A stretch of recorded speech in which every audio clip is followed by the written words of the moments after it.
Sous les projecteurs, une série balado produite par Culture Lanaudière.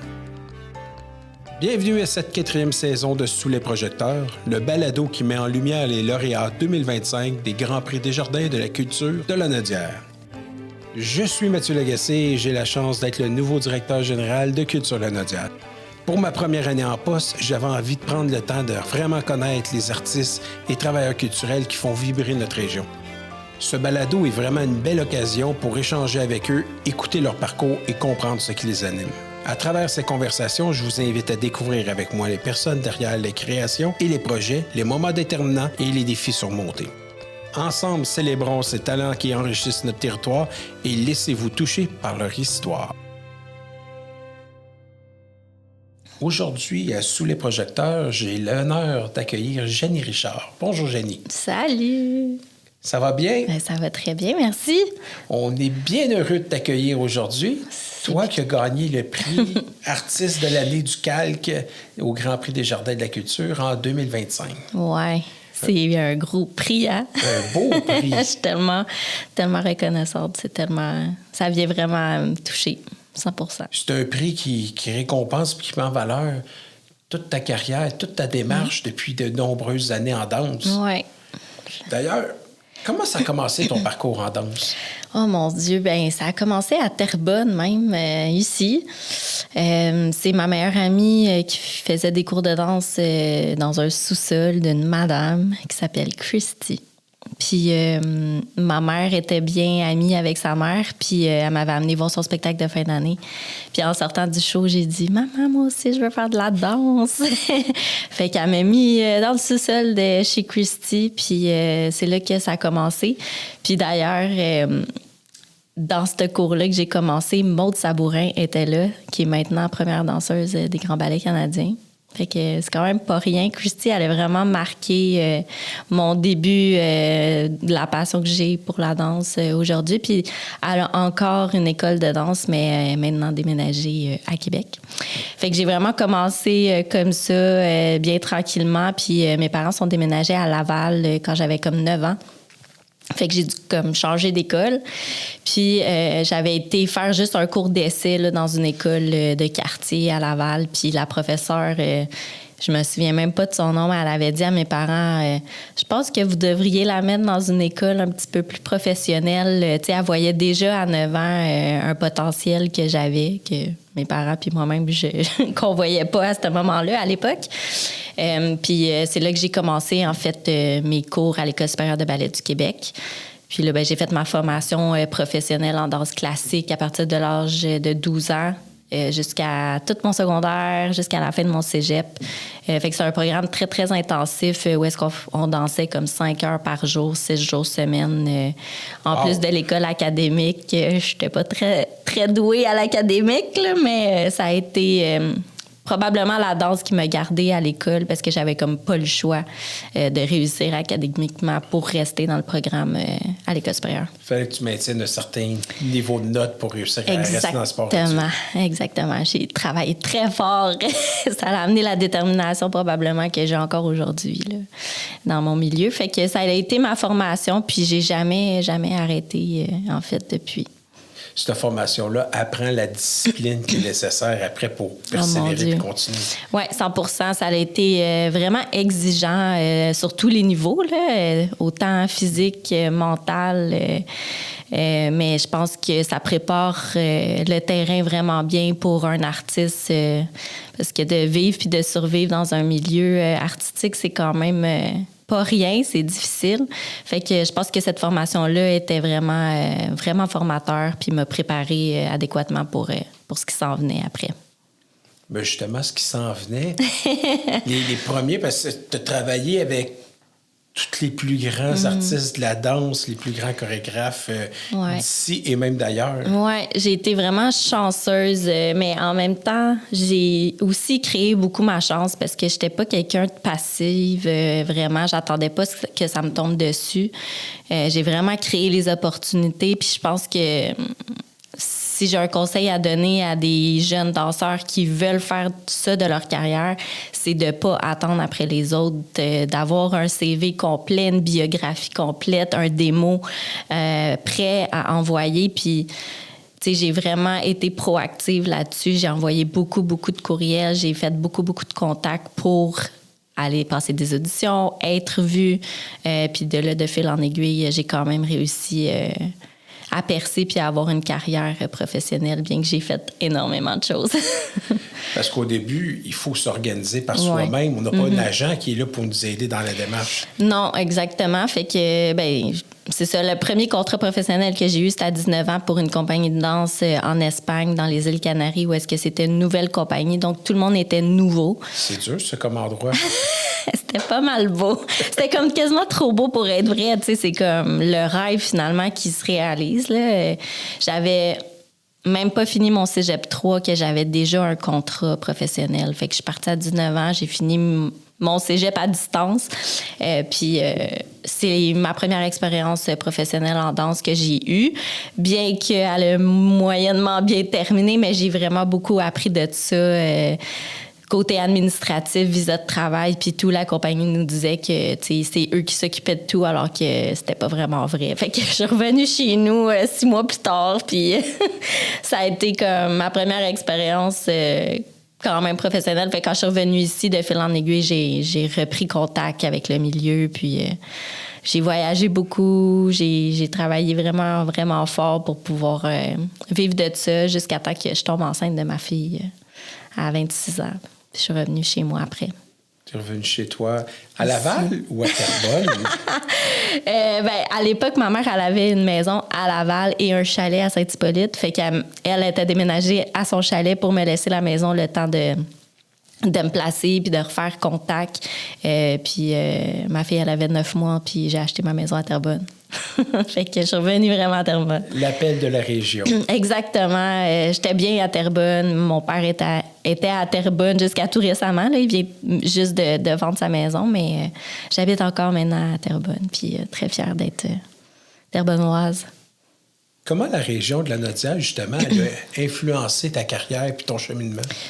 C'est ça, quand ça fait plusieurs années que tu es parti de chez vous, on dirait que c'est comme le sentiment d'appartenance est encore plus fort. Là. Fait que quand je suis revenue, c'est ça, j'avais un bébé naissant quand même, mais à 26 ans, j'avais quand même cette peur-là d'avoir un enfant puis pas pouvoir danser et continuer à exercer ma passion. Fait que j'ai quand même été chanceuse. Là. Il y a le studio 360 degrés à Mascouche qui m'a tout de suite donné un contrat d'enseignement.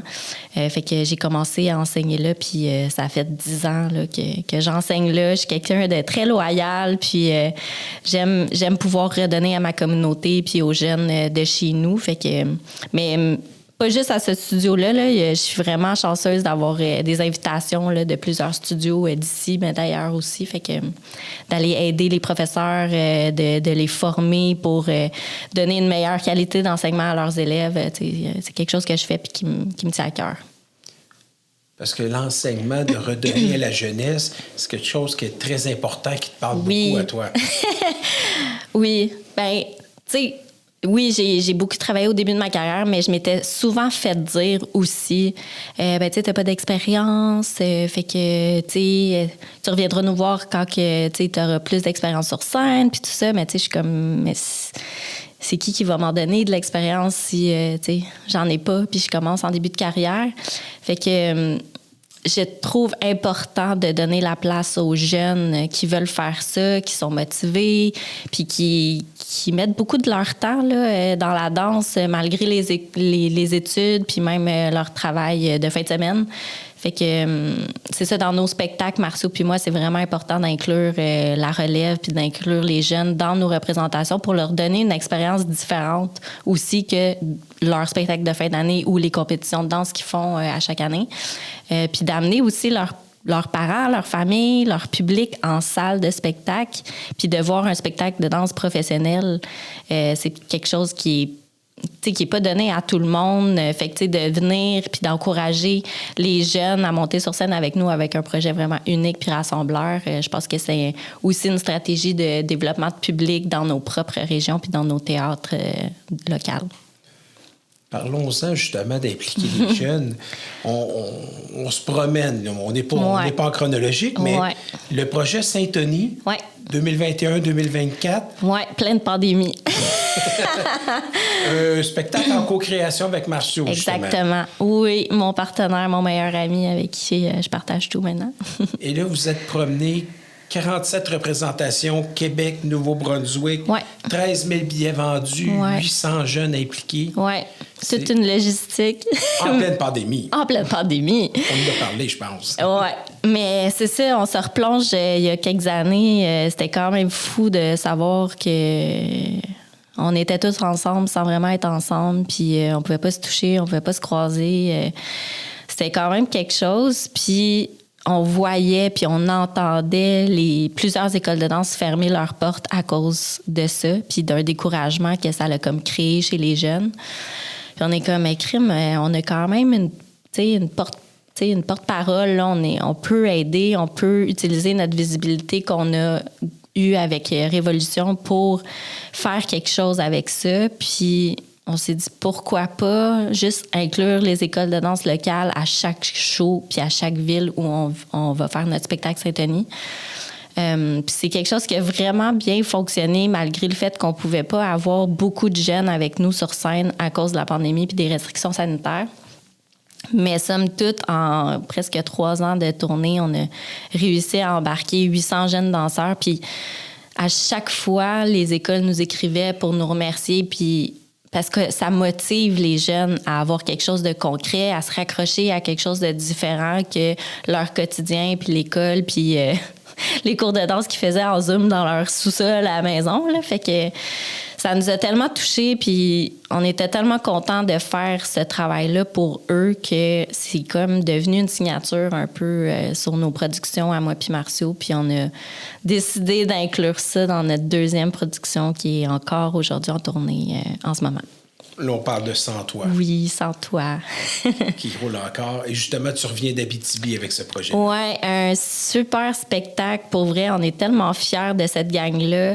Puis pour faire différent de Saint-Denis, Marceau puis moi, on voulait être à l'extérieur. Donc, on n'est pas sur scène en tant qu'interprète. On a vraiment voulu avoir l'œil extérieur sur notre travail chorégraphique parce que c'est vraiment pas la même chose de chorégraphier et de danser en même temps et de s'occuper de plein de jeunes et de tous les courriels puis la logistique qu'un projet comme ça demande.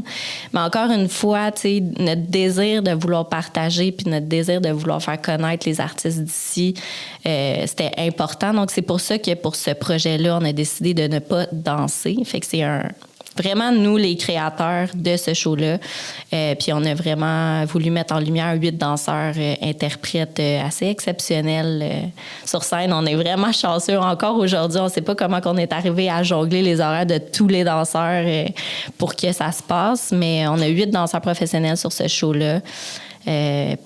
On est à 35 représentations de ça. Puis là, on est à pas mal plus que 800 danseurs vu qu'on n'est plus en pandémie. Fait que à chaque représentation, on essaie d'avoir au moins 39 à 45 jeunes danseurs sur scène avec nous autres. Puis ça va super bien, on est bien heureux. Ça se termine quand même bientôt. Il reste seulement 3 représentations à la tournée.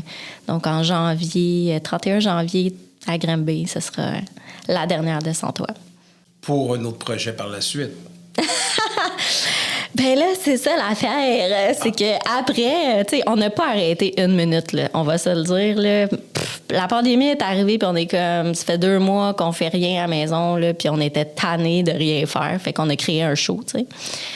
Mais là, tu sais, depuis, on n'a comme pas arrêté une seconde. Saint-Denis finissait, mais déjà, Sans toi était déjà en préparation, finalement. Fait qu'on a vraiment entrelacé tous ces gros projets et beaux projets-là en même temps.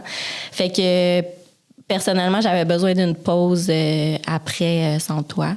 Donc, Marceau, tellement respectueux de sa personne, comprend que cette pause-là, je pense qu'elle est bénéfique pour nous deux en tant que créateurs, mais je pense aussi pour le milieu qui est quand même difficile en ce moment. On se le cachera pas. Il y a beaucoup de Les subventions sont difficiles à avoir. On a été dans les chanceux qui a été subventionné pour Sans Toit. Mais je pense que de prendre cette pause-là d'au moins 1 an va être bénéfique pour notre travail, pour le milieu aussi. Et se préparer un autre projet c'est pour plus tard. Ça. On aura pour la mieux chance revenir, tu sais. Oh, on aura la chance d'en jaser. Ben oui, tu sais. C'est ça. Vous avez gagné de nombreux prix, dont le prix meilleure tournée Parido en 2023 avec Saint-Denis. Vous avez gagné les Grands Prix des Jardins de la Culture en 2024 en art de la scène. Oui. Mais on ne peut pas passer à côté de 2019, la Révolution. Oui.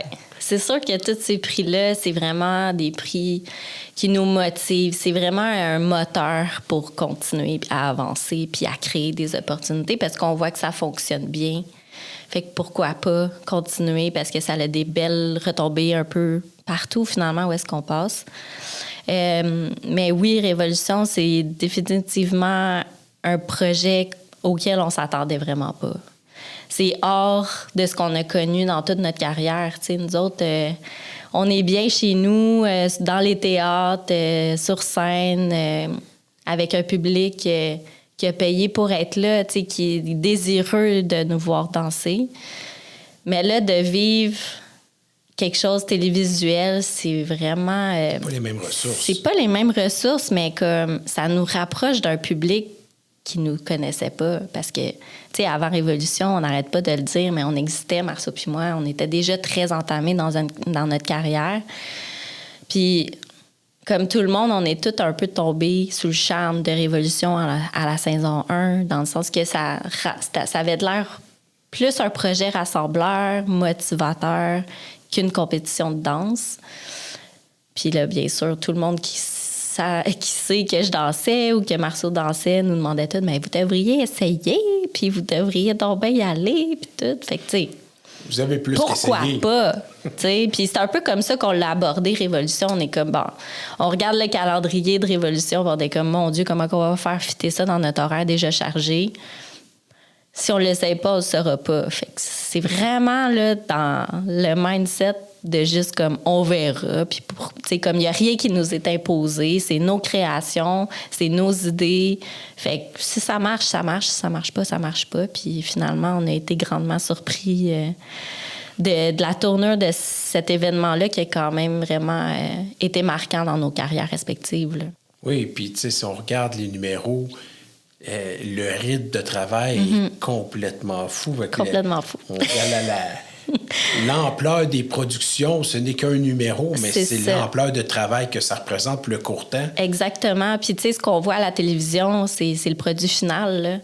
Fait que, tu sais, mettons, habituellement, là, ça sera pas ça pour la saison 7, mais, tu sais, habituellement, ça commence à la télé en septembre, ça finit début décembre. Mais dans la réalité, c'est plus que 9 mois d'implication de travail, pratiquement à temps plein, là. Même si on n'est pas payé pour faire ça, c'est vraiment un vouloir de montrer notre travail, montrer notre signature, qui qu'on est, puis je pense que en tant que danseur professionnel, on fait pas les choses à moitié, Marceau puis moi, fait qu'on s'est investi comme plus qu'à 100%. Puis tant mieux, ça l'a payé, on est super satisfait de tout ça, mais quand est venu le temps de la saison des étoiles, là, on était comme hey, on a fait ça une fois, là, on est très satisfait du résultat de la saison 2. Là. C'était pas quelque chose qui nous tenait à cœur de refaire ce processus-là, donc bien exigeant. Mais on a tellement pu découvrir des artistes incroyables à travers cette émission-là. C'est une plateforme vraiment exceptionnelle pour le milieu de la danse. C'est une victoire en soi, là, que maintenant on soit capable de reconnaître des danseurs dans la rue et non juste des chanteurs et des humoristes, mais qu'on ait notre place en tant qu'artiste puis d'être reconnu ici. Là. C'est important pour le milieu de la danse. Oui, je pense que oui. Est-ce qu'il y a probablement des collaborations ou des amitiés qui sont tissées aussi? 100%, tu sais, on aurait...